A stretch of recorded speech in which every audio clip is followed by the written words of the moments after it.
Okay, here we are continuing on with our project concept proposal. Yesterday we went into the scope of the project. Today we're going to look at our target audience, the client needs, and the goals and the objectives of the project. Since yesterday's assignment was a bit long, this one is a little bit, not as bad. I think what I'm going to do is give you an extra day to complete this, so this won't be due until Friday at 11:59 p.m. It'll also give you a chance to get caught up on any past due assignments.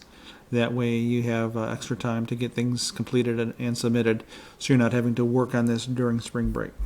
So first, there's a video here by Steve Jobs. It's an old video. You can tell it's an old, must have been taken off of VHS because of the artifacts that are on the video. The audio is not the greatest, but the message is absolutely fantastic. I highly recommend you give that a watch.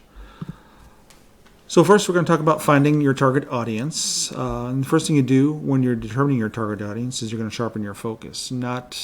There isn't a single product or service out there that's meant for every age group, both male and female, and from everybody around the world. It just doesn't exist. And especially since you're making a video game targeted for children, you definitely still want to sharpen your focus. Is that going to be more for the preschool age child, maybe kindergarten, first, second grader, or maybe that upper elementary age student? So determine what needs your product will fulfill using the funnel approach. So you're taking all children and funneling it down to which specific age group your game is best suited for. And emphasizing the primary value. What is the value that your game brings to that audience? And then obtaining data will help you find your target audience. Finding survey data to identify potential markets. You could probably find something like that online. Also existing data that you might have.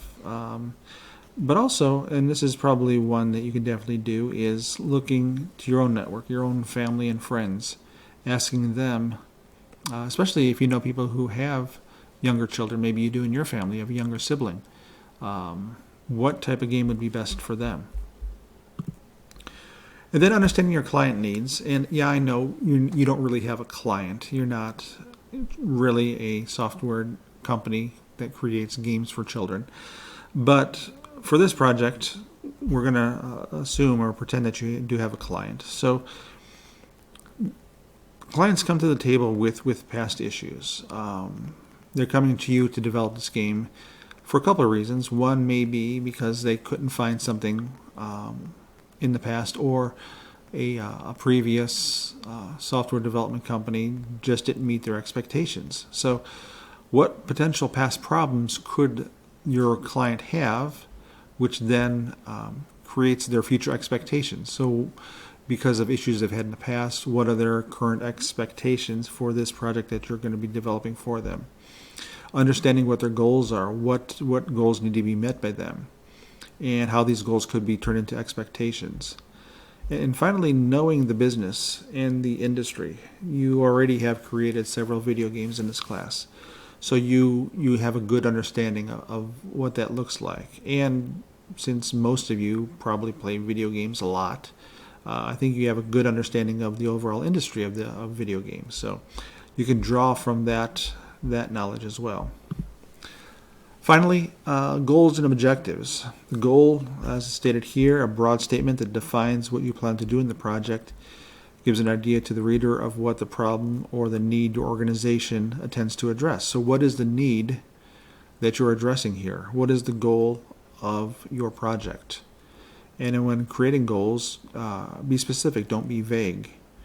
The goal should be in line with whatever the problem or need statement of the client is. It should be consistent with your mission statement. You've already written a mission statement, so your goal has to line up with that existing mission statement.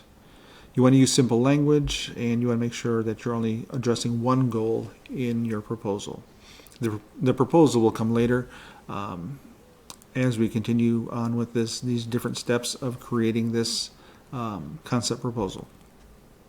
Finally, the objectives. There are detailed statements describing the ways through which you intend to achieve your goal. So now the goal is more generally stated. The objectives kind of dig in a little bit deeper. And the objectives should address the 5 W's as to why. Why are you proposing the game that you're creating? What approach will you use to receive the goal or to achieve the goal? When will you start the project? Where will you implement it? Meaning, how will you design it? How will you create it? And who are the primary stakeholders? Who will be doing what in the project? So stakeholders we've spoken about a little bit. We're going to go into more detail about that in future assignments. But the stakeholders are those who have a stake in the project. Yeah, it's not just necessarily the client. It could be the end user. It could be people in your company, the people maybe who are investing in your company. So the assignment is to look at all 3 of those aspects: the target audience, the client needs, and the goals and objectives. And you're going to answer these prompts on a Google Doc. So who is your target audience? This will tell me how you're going to be defining who the audience is for this game you'll be developing. Did you use any filtering or funneling process to determine this? If not, how did you determine your target audience? And did you speak to any family members or friends that might have young children from which you can get feedback? And then with the client needs, what questions can you ask your client about past problems which shape their current expectations? So even though, again, you don't have a client per se, what questions would you ask a client that would help you shape their expectations? And what do you know about the current gaming industry that helps you achieve the client's needs based on the games you developed and based on the games that you've played? And finally, what is the goal of the project and what is the objective of the project? Again, going through the slide again, which will help you define how to create a goal and how to define those objectives. So, as normal, you're going to submit this Google Doc in Unified Classroom. Make sure you're fully answering all the prompts. I don't want to kick it back to you saying you didn't fully answer all of them. This question, or this bullet point has 1, 2, 3. This one has 2, and this one has 2 also. And again, going to give you a little extra time to get this done. This won't be due until midnight on Friday. I mean, technically 11:59 p.m. on Friday. This will also give you the extra time to get caught up. Most of you are doing a great job of staying current with these assignments. That's really the best way to do this, not just when we were in the classroom, but now that you're doing it from home, a little bit each day so you don't get overwhelmed and you're not falling too far behind in getting things turned in. So as normal, ask questions via email or message. Email seems to work the best. That's what most people seem to be doing, so that's fine. This will be the last screencast of the week since there won't be another assignment this week.